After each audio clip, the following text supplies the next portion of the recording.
has been made used to gaslight Hindus to hate themselves. This is much bigger than killing a person. It is first killing the person and making him hate himself, which is such a big damage. Like this, they dismantled the unity of the whole Hindu civilization. When the Hindus got dismantled, they took away the sovereignty and broke the nation, broke the 56 Hindu nation into fragments. Of course, these are our history, but what is happening today? See, the KAILASA is the most vulnerable to all the decisions. They have attacked, they are the most victim for this decision. Today, KAILASA stands, the Supreme Pontiff of Hinduism stands for the revival of all these ancient enlightened Hindu civilization nations. By this, however, this Hindu mystic media elements narrative states that KAILASA is a cult and is a fictional nation. By uttering this, it is fundamentally violating the fundamental rights of the 2 billion Hindu diasporas. By stating a nation fictions, it is removing their fundamental rights of the 2 billion Hindu diasporas. In fact, the CTA, the Criminal Tribes Act, is no more applied to individuals or communities. It is now being applied to the nation of KAILASA by calling it as a cult. Just because of the practice of Hinduism, just because of revival of Hinduism, just because we are the indigenous Hindus reviving the true glory of Sanatana Hindu Dharma, they call us a cult.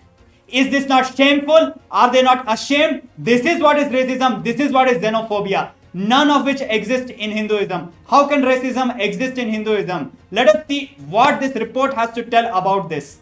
Shame on the anti-Hindu medias and shame on the yellow medias, because they never stood for the truths. They always been influenced by the deep state elements who fed them with all their money, political influence, and they have continuously attacked all the Hindus, Hindu gurus who stood for the Hinduism.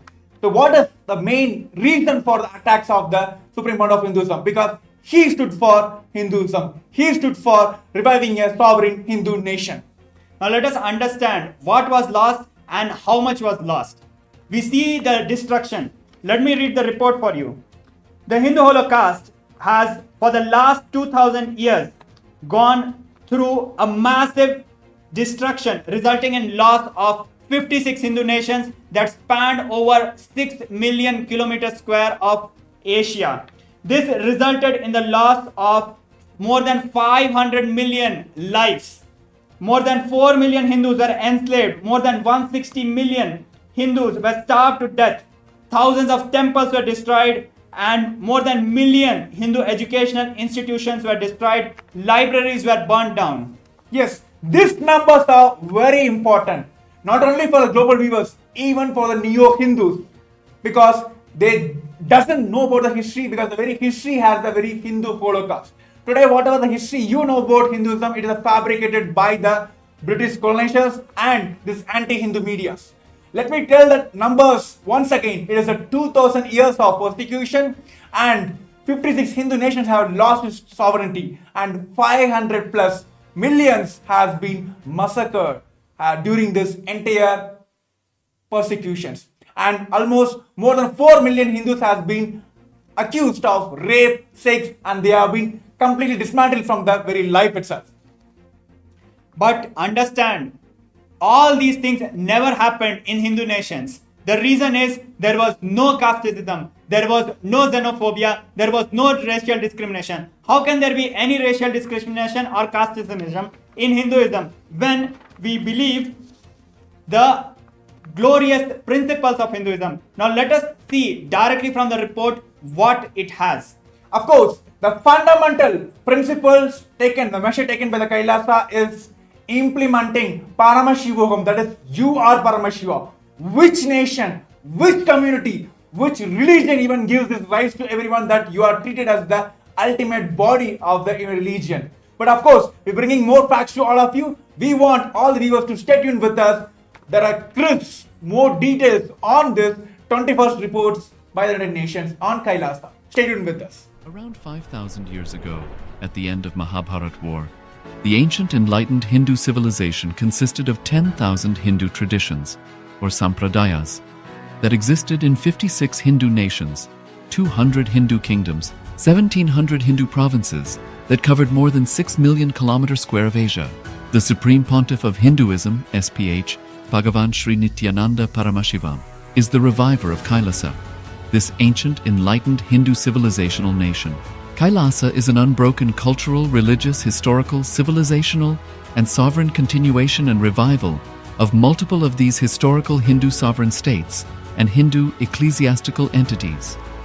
The unbroken continuity of these ancient Hindu nations through KAILASA results in the legal recognition of KAILASA as per the international customary law, particularly the doctrine of continuity. The international law, the doctrine of continuity, implies that upheavals and revolutions within a country, changes in government, territorial adjustments, measures taken during military occupation, or other internal transformations do not negate the existence of the country, do not affect the legal personality and international obligations of the country or state. The Vienna Convention on Succession of States in respect of treaties, 1978, addresses these principles of the doctrine of continuity as it outlines international law during situation of state succession or continuation. International law recognizes a state's legal personality by recognizing its identity. This perspective extends even during the period when the given state or country is annexed or occupied by a foreign power. Even in such cases, the legal personality of the state is considered to persist, enabling its subsequent re-establishment. Historical examples dating back to the 18th century include cases like Portugal and Genoa that were re-established after the Vienna Congress of 1815. More recent examples include countries such as Poland, Ethiopia, Czechoslovakia, Albania, and Austria that were re-established after World War II. Even when a nation is deprived of its territory, the nation continues to exist. Its sovereignty and international legal personality continues to persist. The Dalai Lama, as the spiritual and temporal leader of Tibet, exemplifies this principle. In 1959, the Dalai Lama was exiled and forced to flee. Despite the challenges faced, the Dalai Lama continues to advocate for the preservation of Tibetan culture and garners worldwide support for Tibetan autonomy on the global stage. Similarly, from 1309 to 1376, the Pope of Catholicism had been in exile in Avignon. Despite this, he was recognized as the head of state as well as head of the church and given full privileges of the position after their return to Rome. Even in 1861, much of the papal territories had been lost, leaving the Pope with no sovereign territory. The last segment we have spoken about the 6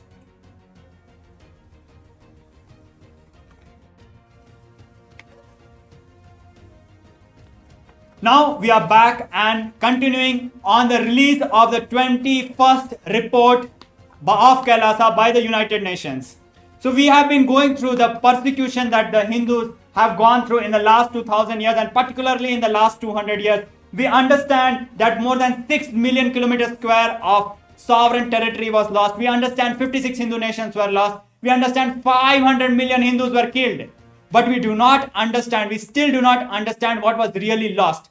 We need to know Hinduism, we need to understand the gifts of Hinduism to understand what we have been gone through. So let us understand directly from the report what it has to say. Yes, the very fundamental reason why KAILASA exists, why KAILASA has to be revived, is to tell the world that humanity, the superconscious breakthrough, is available for the humanities.